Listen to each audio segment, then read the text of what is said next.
2000 साल से भी पहले एक अमीर राजा और एक सुंदर रानी के एक महल में रहते थे। उनके महल के पीछे बर्फ से ढके हिमालय के पहाड़ थे। वहाँ के पिघलने वाली बर्फ नीचे की मैदानी इलाकों में ताजा पानी भेजती थी। मीठे आम के पेड़ों के जंगल रंग बिरंगे पक्षियों के गीत भरे थे। वहाँ के खेत धान से लदे थे, इसलिए राजा के सभी लोग के पास पर्याप्त भोजन था। राजा और रानी के पास दुनिया में एक बच्चे को छोड़कर बाकी सब था। अपने सभी आशीर्वादों के साथ भी वे खुश नहीं थे, क्योंकि उनके एक बच्चे की प्रबल इच्छा थी। एक रात रानी को एक विचित्र स्वप्न आया। बर्फ की तरह एक सफेद हाथी, जिसकी सोने जैसी आंखें और चांदी जैसे चमकने वाली दांत थे, एक ऊंचे पहाड़ थे नीचे आया। उसके सूंड में एक कमल का फूल था और वो जोर से चिंघाड़ता हुआ रानी की ओर दौड़ा। रानी डर गई, लेकिन सुंदर हाथी अचानक से रुका और उसने रानी को कोई नुकसान नहीं पहुंचाया। जब वो सुबह उठी तो रानी ने सपने का अर्थ समझने के लिए राज्य के सबसे बड़े और समझदार साधु को पहाड़ में उसकी गुफा से बुलवाया। रानी को यकीन था कि उसका सपना बहुत महत्वपूर्ण था। साधु ने अपने सपने का मतलब समझते हुए कहा कि रानी को जल्द से ही एक बेटा होगा जो एक महान लीडर बनेगा। यह सुनकर राजा की रानी बहुत खुश हो गए। जब बच्चे के जन्म का समय निकट आया तो प्रथा अनुसार रानी महल कर छोड़कर अपनी माता पिता के घर चली गई। लेकिन अभी वो ज्यादा दूर नहीं गई थी। जब रानी और उनकी दासियां फूलों के पेड़ से भरे जंगल में गुजर रही थी, तभी छोटे राजकुमार का जन्म हुआ। उसके बाल रात की तरह काले और चमकदार थे। उसकी त्वचा सुबह के सूरज की तरह गहरे और सोने जैसी चमक रहती थी। जैसे ही वो पैदा हुआ, हाथियों का एक जोड़ा आया और उन्होंने बच्चे को अपनी सूंड से गर्म फिर ठंडे पानी से नहलाया। वृक्षों से सुगंधित पुष्प गिराकर उसे ढक दिया। छोटे बच्चे का रोना उतना ही मधुर था जितना कि उसके चारों ओर गाते हुए पक्षी का कलरव था। उसका नाम सिद्धार्थ गौतम था। हालांकि राजा को अपने छोटे बेटे को देखकर बहुत खुशी हुई, लेकिन उन्हें बहुत दुख भी हुआ, क्योंकि बच्चे की मां को केवल 7 दिनों बाद ही देहांत हो गया। राजा की बहन और कई दहियों ने नवजात राजकुमार की देखभाल की। राजा ने अपने राज्य के बुद्धिमान ब्राह्मणों को बच्चे का भाग्य को बताने के लिए बुलाया। जब उनमें से सबसे बुद्धिमान व्यक्ति ने बच्चे की जांच की तो उसने उसके छोटे पैरों के तलुओं पर छोटे छोटे चक्रों का एक पैटर्न देखा। ये जीवन के चक्र का प्रतिनिधित्व करते हैं। इससे हमारे में से कोई भी बच नहीं पा सकता। ब्राह्मण ने कहा, इन चक्रों का मतलब है कि आपके बेटा महान भाग्य लेकर आएगा। पहाड़ वाले समझदार साधु ने भी यही कहा था। राजा ने कहा, लेकिन कृपया मुझे ठीक बताइए कि मेरे बेटे की नीति क्या होगी। ब्राह्मण ने कहा, मैं आपको केवल इतना ही बता सकता हूँ कि अगर आप राजकुमार सिद्धार्थ के एक महल में रहेगा तो वो दुनिया में सबसे महान और सबसे शक्तिशाली राजा बनेगा। लेकिन अगर वो महल के बाहर रहेगा तो वो एक भिखारी होगा। फिर दुनिया का हर एक दुख उसे पीड़ित करेगा और तो उसके लिए सहन करना मुश्किल होगा। जब एक राजा ने यह सुना तो उन्होंने कसम खाई कि वो राजकुमार सिद्धार्थ कभी भी पीड़ा देखने की नहीं देगा, क्योंकि वो अपने बेटे को कभी भी महल की 4 दीवारी से बाहर नहीं जाने देगा। राजा ने 3 नए महल बनाए, एक सर्दियों के लिए और एक बसंत के लिए और एक वर्षा ऋतु के लिए। जब महीनों तक बिना रुके बारिश होती थी, सारे महल खेलों और मिट्टी सुगंध से भरे थे। वहाँ कहानीकार, संगीतकार और नर्तक थे, इससे राजकुमार कभी भी बोर न हो। राजकुमार के लिए दुर्लभ और स्वादिष्ट शरबत बनाने के लिए हर दिन पहाड़ों के बर्फ नीचे लाया जाता था और उसे फलों के रस के लिए साथ मिलाया जाता था। राजा ने 3 लाल बनवाए, जिन्हें बागवानों के राजकुमार ने सुंदर कमल के फूलों सजाया। शिक्षक आए और जल्द ही राजकुमार भारत की सभी भाषाएं सीख गया। वो दूर चीन के चित्र लेखन को भी पढ़ सकता था। वो कभी अकेला नहीं रहता था, क्योंकि उसका चेहरा भाई आनंद उसका सबसे अच्छा दोस्त बन गया था। उसके पास बात करने के लिए एक पालतू तोता भी था। एक नौकर हमेशा उनके साथ एक बड़ी सफेद छतरी लेकर चलता था, ताकि राजकुमार सिद्धार्थ को कभी तेज धूप या ठंडी की बारिश या सूखी धूल से पीड़ित न होना पड़े और उसे ठीक न आए। कोई भी व्यक्ति या प्राणी जो बूढ़ा, बीमार या किसी भी तरह से पीड़ित था, वो महल की 4 दीवारी के भीतर नहीं रह सकता था। जब राजकुमार सो रहा था तो बागवान पूरी रात काम करते हैं। वे मुस्कुराए, फूल और पत्ते हटाते, टिड्डे और अन्य कीड़ों की खाते जो अपने गीत गाकर मर गए थे, या घोंसले से गिरे पक्षियों के टूटे अंडों को उठाते जिसे राजकुमार उन्हें देख न सके। राजकुमार सिद्धार्थ के पिता ने उन्हें एक घोड़ा और रथ दिया और साथ में चन्ना नाम में एक अच्छे व्यक्ति को उनका सारथी नियुक्त किया। राजकुमार और चन्ना विशाल महल के उद्यानों में चारों ओर घूमते रहते थे, जो एक शहर के समान विशाल था, लेकिन महल में बाहर जाने वाले द्वार उनके लिए हमेशा बंद रहता था। राजकुमार ने अपने पिता से उसे बाहर जाने के लिए विनती की। अंत में राजा को यहाँ आना पड़ा, क्योंकि उन्होंने बाहर के एक शानदार पार्क बनवाया था, जिनमें दुनिया के तमाम अजूबे भरे हुए थे। पार्क पहुँचने के लिए राजकुमार सिद्धार्थ को शहर से होकर गुजरना पड़ता था। राजा अत्यंत सावधान था। उसने शहर के सभी घरों को चमकीले रंगों से रंगवाया था। मरे पौधों को स्वस्थ और पौधों से बदला गया था। नगर के सभी लोगों को नए कपड़े और खाने के लिए पर्याप्त भोजन दिया गया। राजा ने उन्हें अपने सभी बूढ़े और बीमार लोगों को अंदर छुपाने का आदेश दिया था। जब राजकुमार सिद्धार्थ सड़क से गुजरे तो सभी व्यक्ति, युवा, स्वास्थ्य अच्छे दिखने वाले लोगों और उनके बच्चों को मुस्कुराना और खुश होना अनिवार्य था। लेकिन सड़क पर राजकुमार ने अचानक एक आदमी को झुकी हुई रीढ़ और वैद के साथ चलते देखा। उसके सफेद एकदम बाल थे। उस आदमी के बाल इतने कम और अजीब रंग के हैं क्योंकि वो सीधा और लंबा क्यों नहीं खड़ा हो पा रहा है। राजकुमार ने जन्नत से पूछा, वो आदमी बहुत बूढ़ा और लंगड़ा है। इसलिए सारथी ने उत्तर दिया, हम सब लोग एक दिन वैसे ही होंगे। राजकुमार सिद्धार्थ ने बूढ़े आदमी के सफेद बालों और मुड़ी हुई रीढ़ को बड़ी डरावनी आंखों से देखा। क्या तुम भी किसी दिन ऐसे ही बूढ़े हो जाओगे? क्या मेरा भी वही हाल होगा? और मेरे पिता का क्या? आनंद का भी उसने चन्ना से पूछा। हाँ, हम में से हर इंसान बूढ़ा होगा महाराज, यहाँ तक कि आपका घोड़ा भी, सारथी ने उत्तर दिया।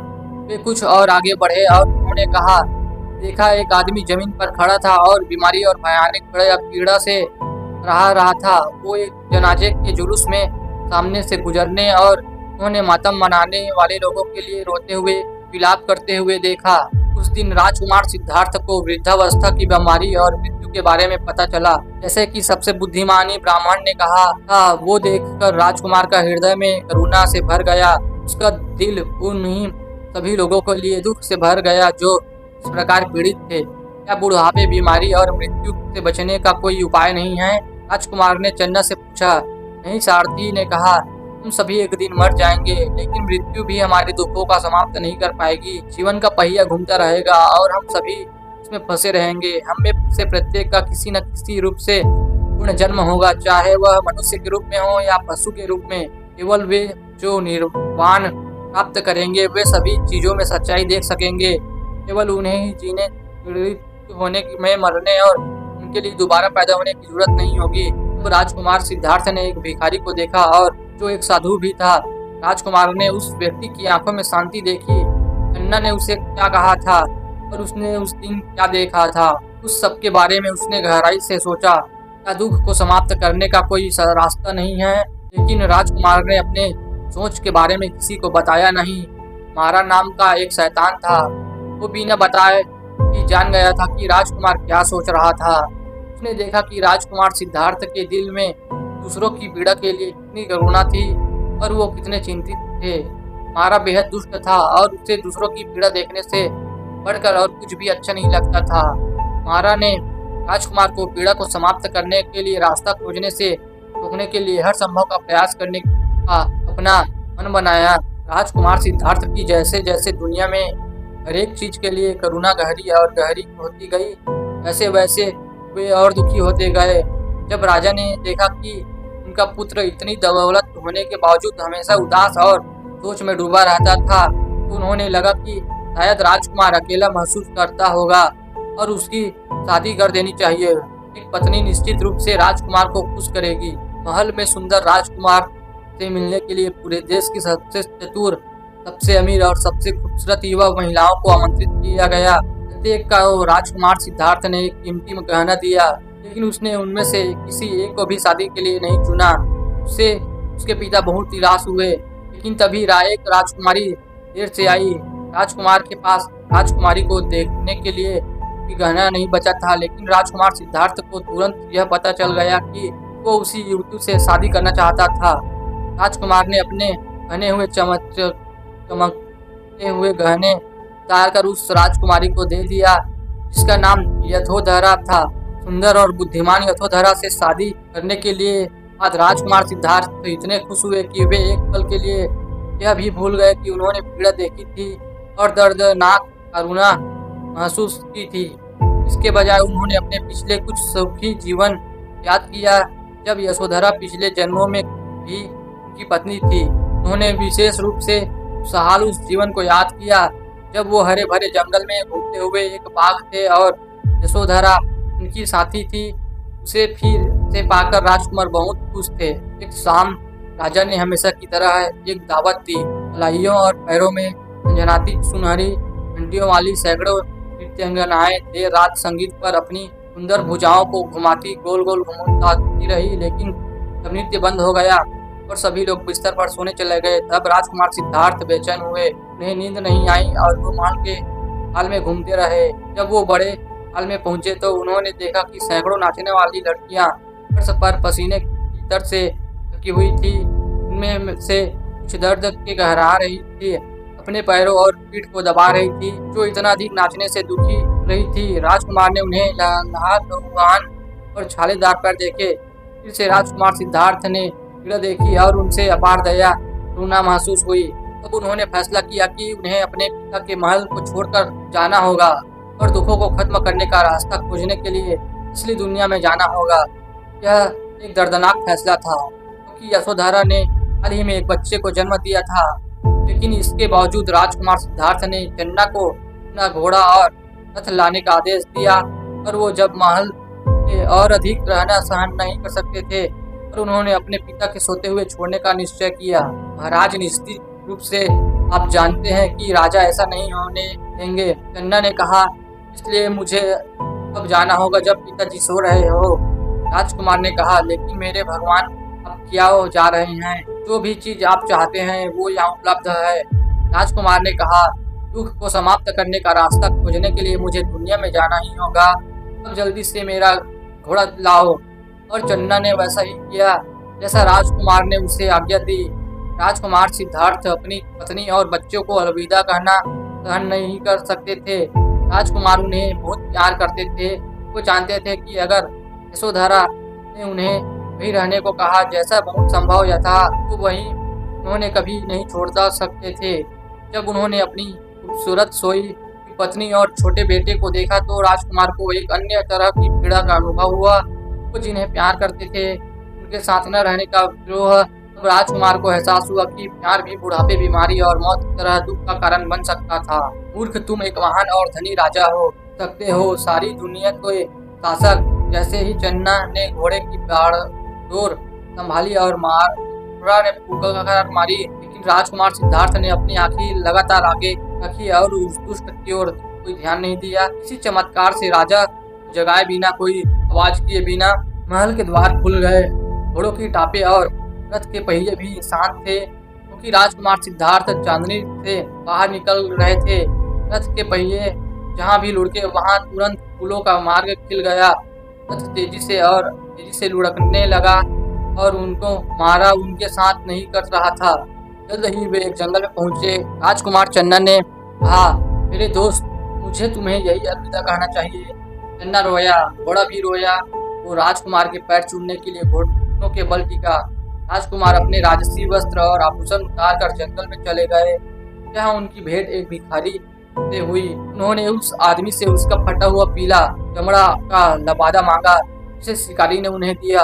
फिर राजकुमार सिद्धार्थ ने अपनी तलवार ली और अपने लंबे बाल काट डाले, जो रात के समान काले और चमकदार थे। फिर उन्होंने बालों और तलवार को नदी में फेंक दिया। अभी उनके सामने भिखारी को कटोरा प्रकट हुआ। वो अब राजकुमार सिद्धार्थ नहीं रहे थे, अब वो केवल गौतम थे, एक साधारण भिखारी जैसे। सबसे बुद्धिमान साधु ने भविष्यवाणी की थी। जब ऐसा हुआ तो मारा पहले से कहीं अधिक भयभीत हुआ। उसने लगा कि गौतम लोगों की पीड़ा को समाप्त करने का एक तरीका खोजने में सफल होंगे। यदि ऐसा होगा तो मारा की जिंदगी आराम हो जाएगी। मेरी बात सुनो, अपने पिता के महल में वापस जाओ। क्या मैंने तुमसे नहीं कहा कि तुम जल्द ही तब तक मशहूर, सबसे महान और सबसे ज्यादा अमीर राजा बनोगे? पूरी दुनिया में सबसे शक्तिशाली राजा मारा ने एक बार फिर हार मारा, लेकिन फिर से गौतम ने उस पर कोई ध्यान नहीं दिया। गौतम पहाड़ों पर एक गुफा में गए जहाँ एक साधु रहता था। वहाँ 5 और युवक को उनसे सीखने और साधु ने कहा था कि उन्हें खुद को भूखा रख कर पीड़ा में रहना चाहिए, क्योंकि सत्य प्राप्ति का वही एकमात्र तरीका था। गौतम ने वैसा ही किया जैसे साधु ने उन्हें बताया कि वो तब तक वहाँ बैठे रहे जब तक कि उनका पीला वस्त्र मैला और सड़ नहीं गया, कि हड्डियां सख्त हो गई और उनमें दर्द होने लगे और वो जल्द ही एक कंकाल जितने दुबले दुबले हो गए। उनकी सुनहरी त्वचा सुस्त और धूल से भर गई, उनकी आंखें की खोपड़ी के बुखलों की गहराई में डूब गई। हालांकि वे अभी भी इसी के तारे की तरह चमकती थी, लेकिन गौतम ने उसे सत्य खोजने की सही तरीका नहीं सीखा। हालांकि उन्होंने निश्चित रूप से दर्द और पीड़ा सहन करना जरूरी सीखा। अब गौतम को समझ गए कि सत्य का मार्ग बहुत अधिक आनंद का नहीं था जो उन्होंने अपने पिता के महल में सीखा था, और न सत्य का मार्ग बहुत अधिक पीड़ा का था। उन्हें लगा कि एक और रास्ता सुख और दर्द के बीच का एक मध्य मार्ग था। पास के एक गांव में रहने वाली एक लड़की आई और उनसे भूखे भिखारी गौतम को कुछ मीठे चावल की खीर खिलाई जो उसने मलाई से बनाई थी। खाना खाने के बाद मांस ने गौतम की हड्डियों को फिर से ढक दिया और उनकी सुनहरी त्वचा फिर से चमक उठी। गौतम खड़ा हुआ और वहां से चला दिया, जबकि अन्य 5 युवकों ने मजाक उड़ाया। गौतम को देखो, उन्होंने कहा, देखो वो हमारी तरह पीड़ित होने से भी ऐसे डरता है। हाँ, उसमें एक साधु होने का साहस नहीं है। लेकिन गौतम ने भिखारी का कटोरा लेकर आवश्यक भोजन भीख मांगते हुए अपना सफर जारी रखा।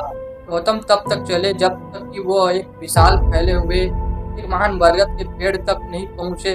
वे पेड़ की शाखाओं के नीचे बैठ गए। उन्होंने अपने पैर मोड़ लिए, अपने हाथों को जांघों पर रखकर अपनी हल्की नीचे की और ध्यान में मग्न हो गए। उन्होंने महल में अपने जीवन को ध्यान केंद्रित किया। वो सब जो उन्होंने अपनी जन्मों में जाना था, वो सब जो उन्होंने कभी नहीं जाना था, तब उन्होंने वो किया। तो उन्हें समझ में आया कि जिस चीज की शुरुआत होती है उसका अंत भी होना चाहिए। उन्होंने देखा कि कैसे हर चीज की अपना धर्म या सत्य होता है और ब्रह्मांड में हर में परिवर्तन है। जैसे जैसे उन्होंने ध्यान केंद्रित किया कि गौतम को सभी चीजों का अर्थ समझ में आने लगा और इस समझ में उन्हें शांति प्रदान की। उन्हें जब पीड़ा महसूस नहीं हुई, उनका ज्ञान इतना महान था कि अंत में वे मुस्कुराए। उन्हें सत्य मिल गया था जिसकी उन्हें तलाश थी। जब महाराज ने गौतम को महान बरगद के वृक्ष के नीचे इतनी शांति से बैठा देखा तो वो बहुत गुस्सा हुआ। उसने गौतम को डराने के लिए भयानक राक्षसों को भेजा। राक्षसों ने गौतम पर छलांग लगाई, वे चिल्लाए और उन्होंने भयानक चेहरे बनाए, लेकिन गौतम ने उनकी उपेक्षा की। उन्होंने गौतम पर पत्थर फेंके, लेकिन गौतम से टकराते हुए पत्थर कोमल फूलों में बदल गए। अंत में गौतम ने अपनी हथेली को शांति से लेकिन दृढ़ता से पृथ्वी पर रखा और जमीन हट गई। मारा के सभी कुरूप राक्षस पृथ्वी की अंधेरी दरार से गिर कर लुप्त हो गए। उसके बाद मारा ने गौतम को लुभाने के लिए अपनी खूबसूरत बेटियों को उनके पास भेजा, लेकिन शांतिपूर्ण भिखारी ने उन पर कोई ध्यान नहीं दिया। तब मारा ने भयानक आंधी भेजी। महान बरगद के पेड़ की मोटी हरी पत्तियों को माध्यम से बारिश और ओले गिरे, लेकिन नागों का राजा आया और उसने गौतम को सुरक्षित रूप से घेर लिया। सांप का चौड़ा चप्पेपन ने गरीब भिखारी को बारिश से बचाया, ठीक उसी तरह जैसे उसने पिता के बगीचे में सफेद छातों को करता था। इस बार मारा ने हार मान ली। बरगद के पेड़ के नीचे बैठने के साथ बाद गौतम ने ज्ञान प्राप्त किया, ऐसा प्रकाश जो सभी चीजों में सत्य दिखता था। उन्होंने निर्वाण प्राप्त किया और वो शांति की पाई जिसने पीड़ा और विजय प्राप्त की। गौतम ने सभी चीजों को नियंत्रित करने वाले कानूनों को समझा। सबसे महत्वपूर्ण बात यह थी कि गौतम ने इस ज्ञान को अपने मन में पाया था। उन्हें समझ में आया कि बुढ़ापा, बीमारी और मृत्यु हमेशा ही रहेगी। वो यह सब भी समझ गए कि वो इसमें कुछ भी इसे बदल नहीं कर सकते थे, क्योंकि वे सभी चीजों की एक शुरुआत और अंत में होता था। लेकिन गौतम ने गहरी एकाग्रता के माध्यम से दुख को रोकने का एक सही तरीका खोज लिया, जिससे उन्हें शांति को प्राप्त हुआ। अन्य लोगों के प्रति उनकी करुणा ने उन्हें इस ज्ञान को सभी लोगों के साथ साझा करना चाहा। जो भी सीखना चाहता था वो सीखने को तैयार थे। जब गौतम बरगद के पेड़ के नीचे से फिर वो चलने लगे जैसा कि उन्होंने वो किया। उनके भीतर एक तेज रोशनी चमकी और उनके चारों ओर चमक उठी। अब वो गौतम के सामान्य भिखारी नहीं थे, अब वो बुद्ध से थे। इसका अर्थ था प्रबुद्ध। गौतम बुद्ध ने पूरब की ओर यात्रा की। वो जहाँ भी जानते नम्रता बोलते और दया से काम कर लेते थे। जब भी वे किसी गांव में पहुंचते थे तो वहां के रास्ते सबसे बड़े वृक्ष के नीचे बैठ जाते थे और धूल में एक घेरा बना लेते थे। फिर वो धैर्य पूर्वक उन लोगों को प्रतीक्षा करने थे जिन्होंने सुनना चाहते थे। फिर बुद्ध लोगों के साथ चुपचाप और सोच समझ कर बात करना शुरू कर देते थे। उनमें एक पुराने साथी भी शामिल थे, आनंद, उनका चचेरा भाई, उन्हें ज्ञानी कहने लगा था। जैसे जैसे वर्ष बीतने लगे, बुद्ध ने हजारों लोगों को पीड़ा अंत करने का मार्ग सिखाया। फिर उनके शिष्य दुनिया भर में भटकते रहे, बुद्ध की तरह भीख मांगते हुए पीले वस्त्र पहनकर दूसरों को सिखाते रहे। यहाँ तक कि वे 5 युवक भी जिन्होंने मध्य मार्ग चुनते समय उनका मजाक उड़ाया था, वो भी उनसे सुनने और सीखने के लिए आए। यहाँ तक कि जिस बेटे को वो महल में छोड़ आए थे वो भी बुद्ध का एक अनुयायी बन गया। जब वे 80 वर्ष के हुए तो बुद्ध को पता चल गया कि उनकी मृत्यु का समय आ गया था। उस रात उन्होंने खाना खाया जो एक गरीब आदमी उनके लिए अपने भिखारी के कटोरे में छोड़ गया था। या तो वो खाना सड़ा हुआ था या फिर उसमें जंगल का कोई जहरीला मशरूम था। कारण जो भी हो, खाना खाकर वो बुद्ध बहुत बीमार हो गए। आनंद ने बड़ी कोमलता से उनकी देखभाल की, लेकिन उसके कोई फायदा नहीं हुआ। उनके सभी प्रयासों के बावजूद उनके प्रिय चचेरे भाई और शिक्षक कमजोर और बुजुर्ग बुद्ध मृत्यु की कगार पर थे। मरोमंत आनंद ने उनसे विनती की, यदि आप हमें छोड़ देंगे तो फिर हम कौन शिक्षा देगा, हमें कौन निर्माण का मार्ग दिखाएगा, पर वो ज्ञान जिसमें हम सभी कष्टों पर विजय प्राप्त कर सकेंगे। बुद्ध मुस्कुराए, जब मैं मर जाऊं तो दुखी मत होना मेरे दोस्त, याद रखना सभी चीजें जो कभी शुरू हुई थी उनका अंत भी जरूर होगा। और क्या मैंने आपको यह नहीं सिखाया, निर्माण का एक मात्र तरीका आपके खुद के भीतर है और आपको उसे खुद अपने लिए खोजना होगा। आनंद ने सिर हिलाया। बुद्ध ने कहा, अपने भीतर चमकने वाले प्रकाश को जलाए रखो क्योंकि वही तुम्हें सत्य की ओर ले जाएगा। फिर उन्होंने मुस्कुराते हुए आखिरी बार अपने आंखें बंद कर ली और निर्वाण प्राप्त किया। उनका धर्म पूर्ण हो गया, उनका काम पूरा हो गया और गौतम बुद्ध अपने जीवन के अंतहीन चक्र को चालू नहीं रखना पड़ेगा। इसके बारे में चन्ना सारथी ने उन्हें पहले से ही बताया था। दोस्तों, कहानी आपको कैसी लगी? अगर इसी तरह का कहानी आपको देखना है तो मेरे चैनल को सब्सक्राइब कर देना, लाइक कर देना।